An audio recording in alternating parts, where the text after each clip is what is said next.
Hello বন্ধুরা, তোমরা সবাই কেমন আছো? আশা করি সবাই ভালো আছো। আজ আমি করতে চলেছি ডিমের ভেজিটেবিল চপ।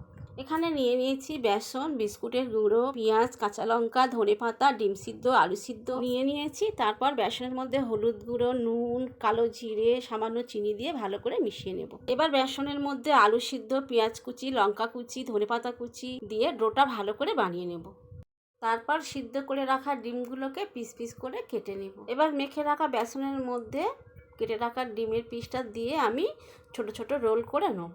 তোমরা গোলও করতে পারো, তোমরা লম্বাও করতে পারো। দেখতে পাচ্ছ বন্ধুরা, আমি কিন্তু এখানে লম্বা করেই নিয়েছি।